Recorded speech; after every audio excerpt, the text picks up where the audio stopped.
এনে পৰিস্থিতিৰ পৰা হাত সাৰিবলৈ মই মাত্ৰ এটা উপায়ে ভাবিব পাৰোঁ। মই তাকেই কৰিম। এই কথা শুনি শিয়ালে হাঁহি মাৰি ক'লে, মাত্ৰ এটা পথ?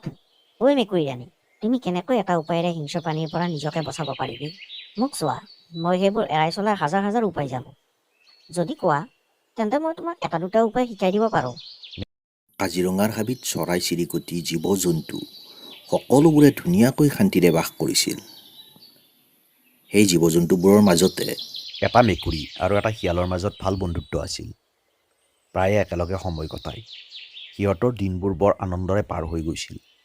একেলগে খাইছিল, একেলগে খেলিছিল আৰু বহুত কথা পাতিছিল। শিয়ালে নিজকে বৰ চতুৰ বুলি গণ্য কৰিছিল আৰু যেতিয়াই চতুৰতাৰ কথা ওলাইছিল তেতিয়াই সি মেকুৰীটোক অপমান কৰাৰ কোনো সুযোগ এৰি দিয়া নাছিল।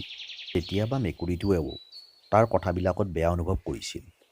সি বন্ধুত্বৰ বাবে এইবোৰক কোনো গুৰুত্ব দিয়া নাছিল।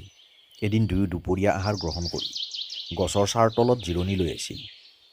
দুয়োৰে মাজত চৰ্চা চলিল যে হঠাতে যদি কোনো চিকাৰী জন্তুৱে সিহঁতক আক্ৰমণ কৰে তেন্তে সিহঁতে নিজকে ৰক্ষা কৰিবলৈ কি কৰিব। তেতিয়া মেকুৰীটোৱে ক'লে, এনে পৰিস্থিতিৰ পৰা হাত সাৰিবলৈ মই মাত্ৰ এটা উপায়ে ভাবিব পাৰোঁ। মই তাকেই কৰিম। এই কথা শুনি শিয়ালে হাঁহি মাৰি ক'লে, মাত্ৰ এটা পথ? ঐ মেকুৰী ৰাণী, তুমি কেনেকৈ এটা উপায়েৰে হিংস্ৰ প্ৰাণীৰ পৰা নিজকে বচাব পাৰিবি? মোক চোৱা, মই সেইবোৰ এৰাই চলাৰ হাজাৰ হাজাৰ উপায় জানো। যদি কোৱা তেন্তে মই তোমাক এটা দুটা উপায় শিকাই দিব পাৰোঁ। মেকুৰীটোৱে ক'লে, নাই, নালাগে। আৰু উপায় জানি মই কি কৰিম? মই যিটো উপায় জানো সেইটোৱে এতিয়ালৈকে ফলপ্ৰসূ বুলি প্ৰমাণিত হৈছে। মই কেৱল সিহঁতৰ পৰা নিজকে ৰক্ষা কৰিম। হয়, যিয়েই নহওক সেই সকলোবোৰ উপায় শিকিবলৈ তুমি অসুবিধা, তোমাৰ যে বল বুদ্ধি দুয়োটাই কম। এই বুলি কৈ শিয়ালে হাঁহি মাৰিলে। মেকুৰীটোৰ মনটো বেয়া লাগি গ'ল। তাই ক'লে, যিয়ে নকওক, যিদৰে মই এতিয়ালৈকে জীয়াই আছোঁ, ভগৱানে ইচ্ছা কৰিলে ভৱিষ্যতেও বাচি থাকিম। তেনেতে সিহঁতে দেখিলে চিকাৰী কুকুৰ এটা দৌৰি দৌৰি সিহঁতৰ ফালে আহিছে। সিহঁত দুয়োটাই ভয় খাই ভাবিবলৈ ধৰিলে যে যদি সিহঁতে তৎক্ষণাত নিজকে ৰক্ষা নকৰে তেন্তে কুকুৰটোৱে সিহঁতক মাৰি পেলাব।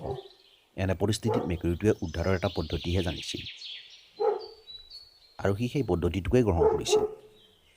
সি লগে লগে এজোপা গছত উঠিল আৰু হাজাৰ হাজাৰ উপায় জনা শিয়ালে কি কৰিম কি নকৰিম বুলি ভাবি থাকিল। কুকুৰটো শিয়ালটোৰ ওচৰ চাপি আহিল, কিন্তু শিয়ালটোৱে কোনটো পদ্ধতি ব্যৱহাৰ কৰিব সিদ্ধান্ত ল'ব পৰা নাছিল।